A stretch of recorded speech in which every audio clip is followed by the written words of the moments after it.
हमने अरविंद केजरीवाल और संजय सिंह की भी मांग की है। हो सकता है कि वो दोनों भी आ जाए, आएंगे तो 4 लोग जाएंगे। हमारी कोशिश है कि दूर भी मुमरा मेरे तीनों मुमरा पहुँच जाए। थोड़ी भी देर तक उन्होंने बयान दिया मुमरा के लिए अच्छा हो, ये हमारी सोच है। और हम जनता से भी कह रहे हैं कि आप भी घर से उतर के मीटिंग को आइए। जनता ने भी इनके विचार सुनने चाहिए। अगर देश की लड़ाई के लिए सब लोग आगे बढ़ के लड़ रहे हैं तो हमारा तो सिर्फ काम इतना है कि कुर्सी पे आके बैठने का। अगर उतना भी हम नहीं कर सके तो फिर ये लड़ाई का कोई मतलब ही नहीं। और मुझे खुशी की बात ये है कि जो गारंटी इंडिया अलायंस ने दी है, खास करके मैं महिलाओं को बताना चाहता हूँ कि 500 रुपये में गैस मिले, जो आज 1160 रुपये में मिले। पेट्रोल डीजल के काम कम हो जाएंगे। जीएसटी फिर से रिवाइज हो जाएगा, जो 18%, 28%, 38% है, बिल्कुल ख़त्म किया जाएगा। और जो भी स्लैब है 15% के नीचे आ जाएगा, 15% के ऊपर 21 स्लैब नहीं है। फिर दूसरी जो ये है कि हर औरत के पास, जिसके पास पीला कार्ड है, उसको महीने को 8,500 रुपया घर पे मिले। इतना 8,500 रुपया हर गरीब महिला को मिले। हर नौजवान को 1 लाख रुपया, अगर वो ग्रेजुएट है तो उसको 1 लाख रुपया स्टाइपेंड मिलेगा। नौकरी नहीं है तो उसको 1 लाख रुपया स्टाइपेंड मिलेगा। फिर आरक्षण जो है उसकी मर्यादा 50% से बढ़ाई जाएगी। और पूरे देश में जाति न्याय जनगणना होगी तो एक बार ही दूध का दूध, पानी का पानी हो जाए कि इस देश में बहुजन कितने हैं। फिर महिलाओं के लिए वसति गृह बांधे जाएंगे, जिसको हम हॉस्टल्स कहते हैं, ताकि उनको पढ़ाई के लिए, विद्या के लिए सुविधा हो जाए। मनरेगा जो है, मजदूरों को कम से कम 400 रुपया दिन का दिया जाए। अगर वो मनरेगा पे काम करता है तो उसको कम से कम 400 रुपये दिए जाएंगे। फिर 30,000 नौकरियां पहले 2 महीने में दी जाएंगी। 30 लाख, सॉरी, हाईकोर्ट और सुप्रीम कोर्ट में जितने भी जगह खाली है वो तुरंत भर दिए जाएंगे।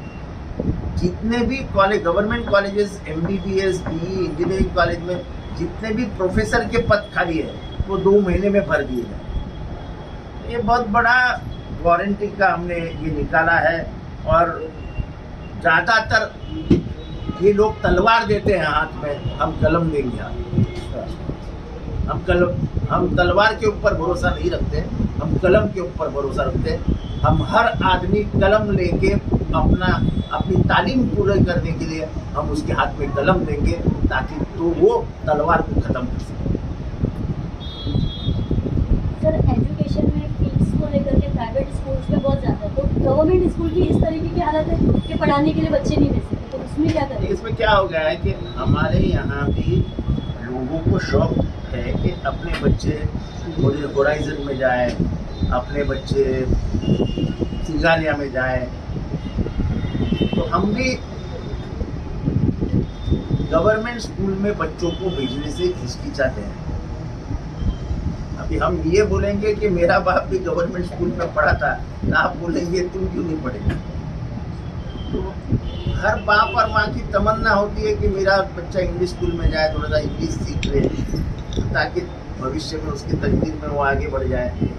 बाकी तो कुछ है नहीं। और सब सभा जो होने जा रही है महाविकास आघाड़ी की, इंडिया अलायंस, किस तरह की तैयारियां हैं, कितनी उपस्थिति कलवा मुमरा चुनाव क्षेत्र से उसमें रहने की संभावना है? मैं बताता हूँ कि हम कार्यकर्ता तो जमा करते हैं। मैं आज साफ मुमरा वहाँ से होता, तुम मुझे हरदम यहाँ वहाँ घूमते हुए देखते हो। काम किया, वो काम का क्यों इनकार नहीं हो सकता। लेकिन जब नेता आते हैं तो उनको सुनने के लिए आप आइए ना, कार्यकर्ता क्या सुनेगा? अभी शरद पवार को मैं क्या सुनूं यार, कितने 40 साल हो गए उनको ही सुनते आ रहा हूँ। पर अगर आपकी लड़ाई मैदान में उतर के 84 साल का बुढ़ा आदमी अब तक 112 सभा ले चुका है, अभी भी वो धुलिया में है। आपके लिए अगर अरविंद केजरीवाल को जेल में डाला जाता है, वो आने वाला है, तो जनता भी कोई की जिम्मेदारी है। नहीं चाहिए 4 बजे बहुत धूप होता है, और 4 बजे वो तो सभा ले रहे हैं ना पवार साहब महाराष्ट्र में, जहाँ में 45 डिग्री टेम्परेचर है। इधर कैंसर है, इधर की हड्डी टूटी हुई है, इधर कैंसर है, ले रहे हैं ना सभा। आप घर में बैठते एसी में बैठते और बोलते नहीं, वो 7 बजे के बाद सभा लो। आपने अभी इंडिया अलायंस का मैनिफेस्टो जो है उसकी प्रमुख चीजें आपने बताई यहाँ पर, उसमें एक बात थी आरक्षण की। तो आरक्षण 50% से ज्यादा बढ़ाने की इंडिया अलायंस ने गारंटी दी है, लेकिन कल की ही नासिक की सभा में फिर एक बार जो है प्रधानमंत्री नरेंद्र मोदी ने कहा है कि ओबीसी का आरक्षण छीन करके मुसलमानों को दे दिया जाएगा। देखो, जिस दिन से उसने मुसलमानों को गाली दी है, पूरे देश का माहौल बदली हो गया है। अब वो मुसलमानों को करने की कोशिश कर रहा है। हो सकता है कल तक बोल देगा वो, कल रात तक, कि मैं मुसलमानों के घर में ही पला बड़ा हूँ, उनके ही घर में रहता था और उनकी ही पालन पोषण मेरा हुआ है। तो उनकी बात ही मत करो। कल घाटकोपर में उनका रोड शो था पीएम मोदी का, बहुत सारे सोशल मीडिया पे वीडियो आए हैं, बहुत सारे चैनल पे कवरेज किया है। लोगों को मेट्रो ट्रेन में, मेट्रो स्टेशन पर बंद कर दिया गया। सड़क पर जो है एक वो छोड़ दो सब, यहाँ से उनकी रैली जा रही है, एक इधर का अंतर है, और वहाँ पे एक होर्डिंग गिर के 15 लोग मर गए। मैं अगर पंतप्रधान रहता तो पहले वो जगह पे जाता, वो जगह के मैं मुआयना करते। और इसमें क्या है उसकी बड़ी स्तर, इसमें बहुत बड़ा करप्शन है। आपका आमदार क्या है अब मैं बताता हूँ। ये करप्शन है, ये बड़ा होर्डिंग आप नहीं लगा सकते। इसके बारे में मैंने कम से कम 10 लेटर लिखे हैं। ये टोटल इलीगल होल्डिंग है, टोटल इलीगल।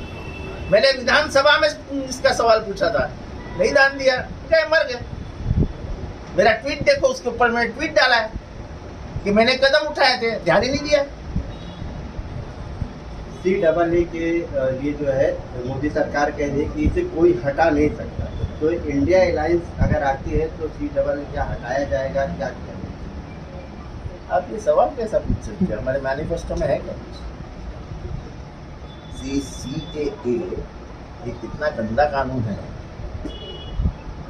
ये सबसे ज़्यादा अगर किसी ने महाराष्ट्र में बात की है तो वो आपका आमदार जितेंद्र आव्हाड है। जितने मेले सभाएं महाराष्ट्र में ली है, शायद ही किसी ने ली है। कोई मुस्लिम नेता भी नहीं, ने भी इतनी सभाएं नहीं ली। जालना, बीड, औरंगाबाद, नगर, अमरावती, नागपुर, ऐसे कौन से जिले जाके मैं वहाँ सभा नहीं किया। और उसके बाद कोरोना आ गया तो सब खत्म हो गया। लेकिन मैं तुमको बोलता हूँ 370 का कलम क्यों हटाया गया और उसकी क्यों इतनी ज्यादा बहाल हो गया? 370 के पहले कोई भी भारतीय नागरिक कश्मीर में जाके जमीन नहीं ले सकता। आपको अगर कश्मीर में जमीन लेनी है तो कश्मीरी को ही लेनी पड़ेगी। कश्मीर के खाइयों में कुछ ऐसे मिनरल्स है जो दुनिया में कुछ ही जगह पे प्राप्त होते हैं और बहुत महंगे हैं। तो उनकी जो खुदाई है वो खुदाई करने के लिए 370 हटाया गया। और वो खुदाई कौन कर रहा है? कश्मीर बोलने को भारतीयों को जब कोई हमको मालूम है किधर से आएगा आदमी और कौन खुदाई करेगा। सिर्फ वो लिथियम नाम का जो मिनरल है वो मिलाने के लिए, और वो सिर्फ कश्मीर में है, ये जानकारी है, इसलिए कश्मीर से 370 आता है। बाकी क्या फर्क गिरा 370 से? आखिर इनकी कम हुए क्या? पाकिस्तान की घुसपैठियां कम हो गए क्या? जितने घुसखोर घुसने, जितने मारने वाले घुसते ही है। पाकिस्तान की सुरक्षा में कुछ फर्क हुआ क्या? अभी बोल रहे हैं आज उनका नया मसला शुरू हुआ, कश्मीर हम ले लेंगे। तो अब तक किसने रोका था उन्हें? कोई रोक के रखा था क्या? मजाक है क्या? पीओके ले लेंगे, और इंटरनेशनल मुद्दा बन गया है। मेरे भारत के लोगों को समझता ही नहीं, ऐसा बीजेपी के लोगों को सब लगने लगा है। ये सब भारतीय दिमागी पागल है, इनको कुछ भी बोल दो। कल ले लो ना पीओके, कल हम तुम्हारे साथ हैं, चलो ले लो पीओके। हंसने वाली बात करते हैं यार। सर, अंत में सभा को लेकर फिर एक बार आपके चुनाव क्षेत्र के लोगों से क्या कहें? कुछ नहीं, आके नीचे उतरो और सभा सुनने को आओ। नेता आते हैं तुम्हारे से बात करने के लिए, तुम बैठते हो घर पे, कार्यकर्ता आके बैठता है कुर्सी पे जो हमारा ही कार्यकर्ता है। क्या फायदा मीटिंग का? उससे अच्छा तो मीटिंग ना लेना। मैं तो बोलता हूँ मीटिंग लेने का ही नहीं। अगर तुमको जरूरत ही नहीं है कार्यकर्ता नेताओं को सुनने की, तो नेता भी घर बैठेगा, क्यों धूप में मरेगा यार? 84 साल का हमारा बुढ़ा मौत से खेल रहा है वो तुम्हारे लिए। मतलब आपका कहना है वो अपनी जिम्मेदारी निभा रहे हैं और वोटर, आवाम, नागरिक अपनी जिम्मेदारी निभाए। बिल्कुल, बातें ही नहीं है।